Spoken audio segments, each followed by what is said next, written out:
it was just another John Mateer-esque comeback from behind in the last two drives, the things he did running and throwing it to get the Cougars a win. Absolutely. And I mean, it was, what more can this guy do? You know, he threw for 2 touchdowns, rushed for 2 touchdowns, really did a good job of moving the chains and just being that leader.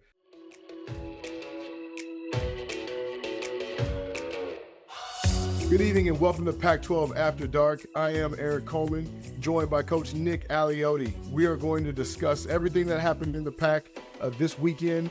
Of course, Washington State with a great victory, moving on to 7-1. Oregon State with a disappointing loss to Cal, and we'll talk about the rest of the NCAA. But first, Coach, how are you doing? How's your evening going? You know, it's been another great day, Erik. I am supremely impressed by you and your introductions. That's the hardest part of the show. But it was another great day of football. Better for some than for others. But it was a beautiful day watching ball all day today. Absolutely, Coach. And, you know, to start off with that beautiful day, my Washington State Cougars went down to San Diego and handled business against the Aztecs. It was a very impressive victory. The Cougs had to battle back at the end and have some John Mateer heroics. But before I start talking about John Mateer, Coach, I got to give some credit to the Washington State defense, particularly the D-line. I mean, you had a lot of contributions from the defensive line. Ansel Denba with 3 sacks. He was a terror in the middle of that defense.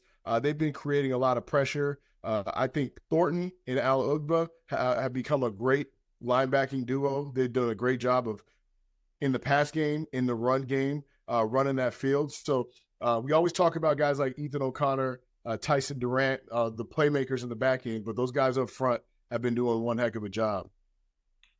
Yeah, Demba had a really big, impressive game, was very disruptive. I tell you what, Washington State, I think, has won 3 of their last 4 games when coming from behind in the fourth quarter, which is impressive from one standpoint for a team that's trying to do some special things, but they're living on the edge. They're living on the edge, down by 14, 26, 12, 26-14 in the fourth quarter, and to come back was very impressive. And once again, John Mateer, wow, where it wasn't like a statistically unbelievable game, it was just another John Mateer-esque comeback from behind in the last 2 drives, the things he did running and throwing it to get the Cougars a win. Absolutely. And I mean, it was, what more can this guy do? You know, he threw for 2 touchdowns, rushed for 2 touchdowns, really did a good job of moving the chains and just being that leader that the Cougs need. Got some other big-time plays from the wide receivers. Kyle Williams started the game off with an excellent reverse for a big game. Just it's great to see all these playmakers on the Washington State offense continue to make plays. But, Coach, I agree with you. You don't always have to make it dramatic. You don't always have to do the comeback victory and stress your fans out. We got to find a way. You got to find a way to play 4 quarters together and come out with an impressive victory. So I think there's a lot to learn from this win. It's great to learn from a win, but Washington State definitely had some lessons to learn from this win. But overall, great comeback for the Cougs, and they're going into a bye week now. And Coach, I got to ask you, what does the future for the Cougars look like? Do you see playoffs in their future? What would they have to do to be considered in that playoff hunt? I think they need to win out. They need to win out to be considered. Again, Erik Coleman and myself are all for the Cougs and the Beavs, okay?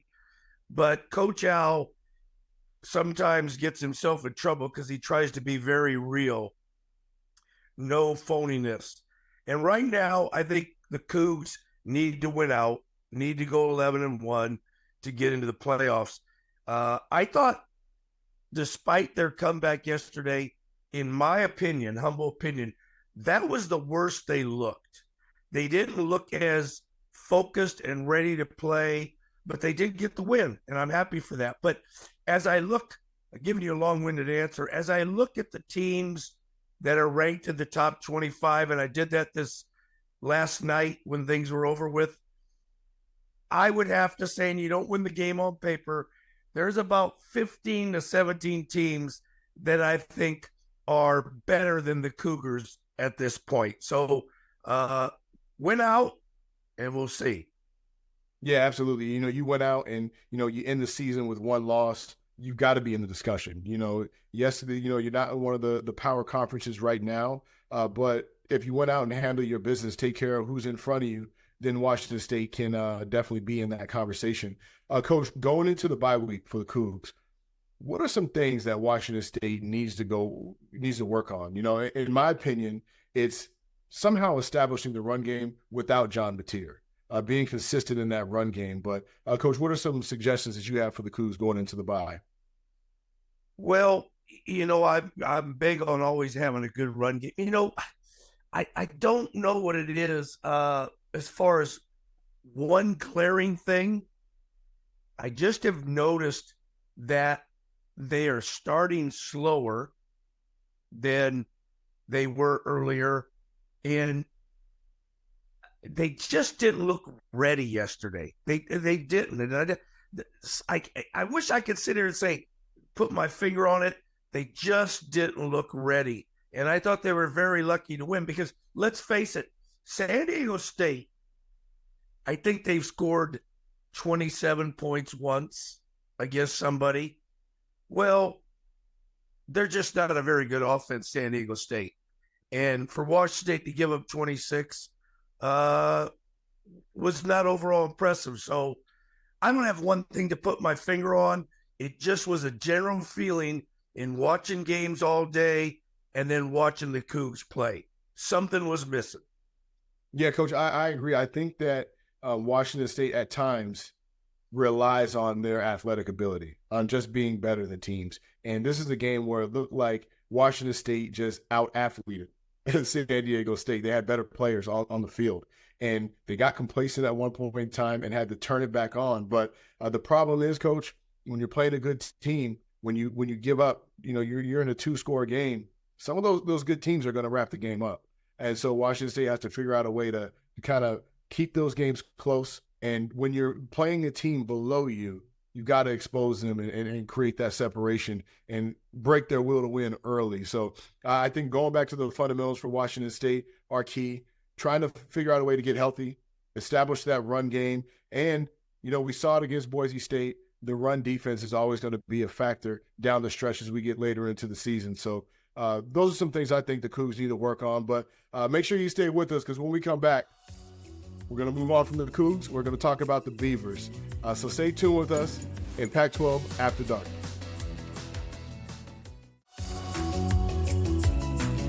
Welcome back to Pac-12 After Dark. Coach Nick Aliotti, I'm Erik Coleman, discussing everything in the Pac-12 from tonight. Washington State with an impressive victory over the San Diego State Aztecs. We just discussed that. Now it's time to get over to Corvallis, the Oregon State Beavers, in a disappointing loss to the Cal Bears. 44-7 was the final score. And, Coach, Oregon State didn't look impressive. They made Cal look great. What were your thoughts on this game? Oregon State really had a tough day at the office. That was as bad as they've looked all year, and first of all, they couldn't stop Mendoza. I think he sets a career high for throwing for almost 350 plus yards. That's the quarterback for Cal. Secondly, they couldn't run the ball at all. They, being Oregon State, could not establish the run. They were held to under 200 yards of total offense. They're not a team that's built to play from behind. I know they have some injuries, Erik. I'm going to give them a little bit of a pass. I know they have some injuries. But I believe in their last 3 games, they've given up almost 40 points a game defensively. So they are 4-4. They're digressing a little bit. They need to use this bye to get some guys healthy. Yesterday was their worst game of the year. Where I thought last week they lost to a Vegas team, but actually didn't play bad, I think this week they played bad and they lost. So it wasn't a good day for them. They need to regroup. Still could make a bowl game. They got 4 games left, but yesterday was their worst outing. I agree with you, Coach. And the next question I have for you, Coach, is there a quarterback controversy in Corvallis? They've got to find out who's going to lead the show.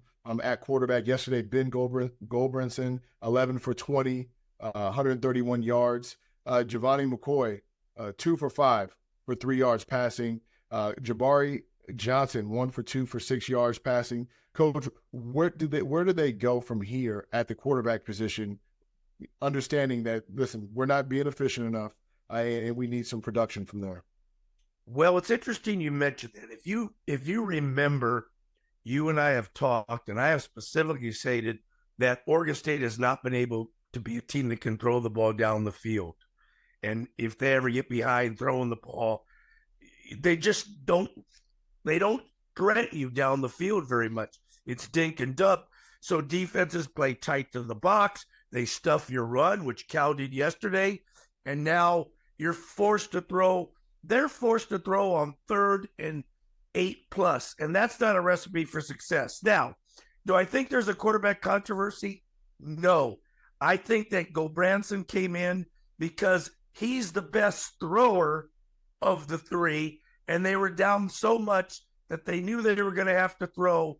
They just need to make the passing game be part of their offense on 1st and 2nd down and throw the ball down the field. Now, they're not built to play that way, but they're going to have to open it up a little bit more if they want to loosen up that box. So no controversy, just a quarterback that they thought gave them the best chance from playing from behind.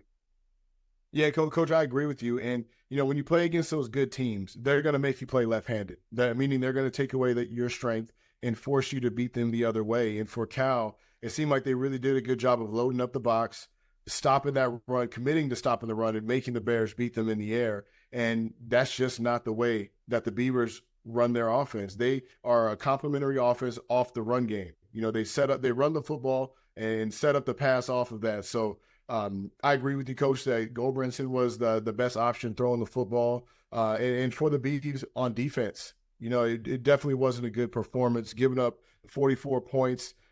Fernando Mendoza with 364 yards in the air. Cal rushed for 118 yards on the ground. It was pretty much, I think early they did some trick plays. They jumped on Oregon State early, and they're not a team that is built to come from behind. So I agree with you, Coach. If you're Coach Trent Bray, going into this bye, you have a break. What is the pep talk for the team? How do you bring this team back together and get back to the aggressive play, the physical team that they were at the start of the season? Well, I wish I had the answer. First of all, they're 4-4. So I would say, okay, I'd give them a couple of days off, let them rest a little bit, maybe get healthy a little bit. Then I'd go back, first of all, as a coach, and check myself offensively and defensively. What do we do well on offense? What can we hang our hat on defense? Let's get better by simplifying on both sides of the ball. Let's get better by doing less to create more for us. Let's go back and work on our fundamentals technique. Let's run these plays that we know we can execute the best. Let's simplify our defense. But yeah, they got to get healthy. They have 4 games left, and I circled 2 that I think they're definitely favored in. We don't need to talk about those now. And 2 that they're going to have a hard time. So they got to win 2 of these next 4. But I think they need to simplify and revisit what they can do on both sides of the ball. Yeah, Coach, I agree. And this bye couldn't have come at a better time for Oregon State. I think that these players need to get away from the game for a couple of days, recuperate, try to get healthy as possible, and come back with the focus on finishing these last 4 games. And Coach, we'll be here to analyze all 4 of those games for the Beavs. So make sure you guys stay tuned with us.